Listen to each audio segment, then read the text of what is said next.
প্রত্যেকদিন কত রকম ঘটনা ঘটছে আমাদের আশেপাশে। আর যখন আমরা শুনি যে একজন বাঙালি একটা প্রত্যন্ত গ্রাম থেকে উঠে বিশ্বজয় করে এসেছেন, তখন গর্বে আমাদের বুকটা ফুলে ওঠে।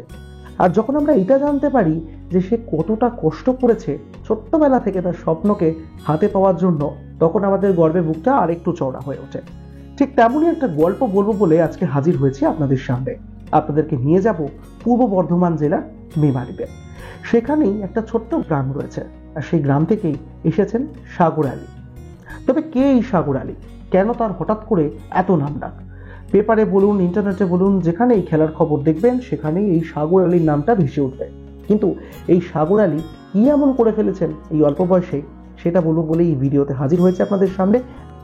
ইন্ডিয়ান স্ট্রিট প্রিমিয়ার লিগ টি10 খেলা, টি20-র অনুপ্রেরণায় তৈরি হয়েছে এই টি10। অর্থাৎ টি20-তে যেরকম 20 ওভারে খেলা হয়, এক্ষেত্রে হয় 10 ওভারে। আর সেখানে শ্রীনগরকে ভিডস এই দলটা থেকে তিনি নিজেকে রিপ্রেজেন্ট করেছেন, খেলেছেন। শুধু খেলেছেন বলবো না, এখানে অনেকগুলো বিষয় রয়েছে। একদিকে যেরকম সিরিজে সব থেকে বেশি রান করেছেন তিনি, 400-র ওপরে রান করেছেন। আর ঠিক তেমন ভাবেই যুবরাজ সিং এর মতন 6টা না হলেও অন্তত পরপর 4টে 6 মেরে দিয়েছেন। আর এই সব কিছু নিয়ে তার একেবারে পথ চলাটা বলতে গেলে শুরু হয়ে গিয়েছে বিশ্বের দরবারে। খুব ছোট্ট বয়স থেকেই ক্রিকেট খেলেন এই সাগর আলী। মাত্র 14 বছর বয়সে যখন ক্রিকেট ব্যাট হাতে ধরেছিলেন তিনি, তখন তার চোখে মুখে স্বপ্ন। সচিন তেন্ডুলকর ক্রিকেটের দেবতা, অনেকেই জানেন যে তাকে গড অফ ক্রিকেট বলা হয়। যখন তিনি খেলতে শুরু করলেন তখন স্বপ্নই ছিল, কখনো ভাবতেই পারেননি যে একদিন এই সচিন তেন্ডুলকরের হাত থেকে, মানে ক্রিকেটের ঈশ্বর যাকে বলা হয়, তার হাত থেকে তিনি পুরস্কার নেবেন। আবার অন্যদিকে বিগ বি অমিতাভ বচ্চন, ছোট্ট থেকে তার সিনেমা দেখেও বড় হয়েছেন এই সাগর আলী। কিন্তু এটাও ভাবতে পারেননি যে একই মঞ্চে পেছনে দাঁড়িয়ে থাকবেন অক্ষয় কুমার, সামনে থাকবেন অমিতাভ বচ্চন, আবার অন্যদিকে তার স্বপ্ন, তার ঈশ্বর, তার ভগবান, তার আল্লাহ তার কাছে কে? সচিন তেন্ডুলকর। বুঝতেই পাচ্ছেন এই ক্ষেত্রে একটা বড় জয় হাসিল করে ফেলেছেন এই সাগর আলী। এখন তিনি বাংলার হিরো বলা যায়। তিনি যখন ফিরেছেন মুম্বাই থেকে কলকাতাতে, তখন তাকে ঘিরে রীতিমতন উন্মাদনা মেমারি শহরে। তিনি যখন কলকাতায় এসেছেন বা তারপর মেমারিতে যখন পৌঁছিয়েছেন, তখন তাকে ঘিরে বিশাল উন্মাদনা। কেউ সেলফি তুলতে ব্যস্ত, কেউ আবার ছবি তুলতে ব্যস্ত, আবার কেউ তাকে জড়িয়ে ধরছেন আনন্দে। বাংলার হিরো বলে কথা।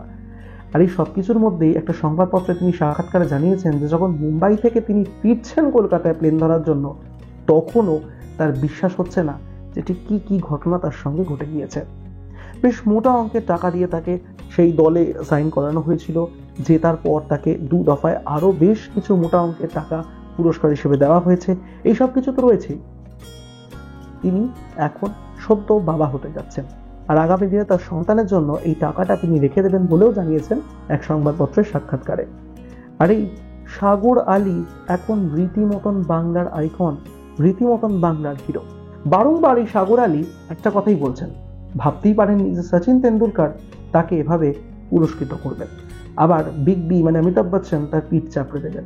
পিছনে দাঁড়িয়ে রয়েছেন অক্ষয় কুমার। মানে ভাবতেই পাচ্ছেন যে একটা মধ্যবিত্ত, নিম্ন মধ্যবিত্তও বলা যায়, সেরকম একটা ঘর থেকে, একজন গ্রাম থেকে একটা ছেলে যখন নিজের স্বপ্নকে শিখর ছোঁয়ার জন্য একেবারে দূর দূরান্তে পৌঁছিয়ে যাচ্ছেন, তখন কতটা আনন্দ মনের মধ্যে হয়। শুধু তার একার নয়, সঙ্গে যারা যারা বাঙালি, এই প্রত্যেকের এই বিষয়টাকে নিয়ে এই দিনটাতে গর্বে বুকটা ফুলে উঠবে।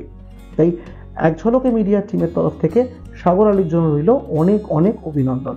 আগামী দিনে তিনি আরও আমাদের মুখ উজ্জ্বল করবেন, এই আশাটাই আমরা রাখবো। তবে এইটুকু বোঝা যাচ্ছে যে বাংলার কোনায় কোনায় কত ট্যালেন্ট লুকিয়ে রয়েছে। শুধুমাত্র একটা ছোট্ট সুযোগের দরকার। আর সেই সুযোগটা পেলেই বাংলার ঘরে ঘরে যে সাগররা রয়েছেন, তারাও একদিন বিশ্বজয় করতে পারবে। এই খবর আপনাদের কেমন লাগলো আমাদেরকে কমেন্ট করে জানাতে ভুলবেন না। এই ভিডিওটি অবশ্যই লাইক করবেন, শেয়ার করবেন বাকিদের সঙ্গে, আর সাবস্ক্রাইব করতে ভুলবেন না আমাদের ইউটিউব চ্যানেল এক ঝলকে মিডিয়া।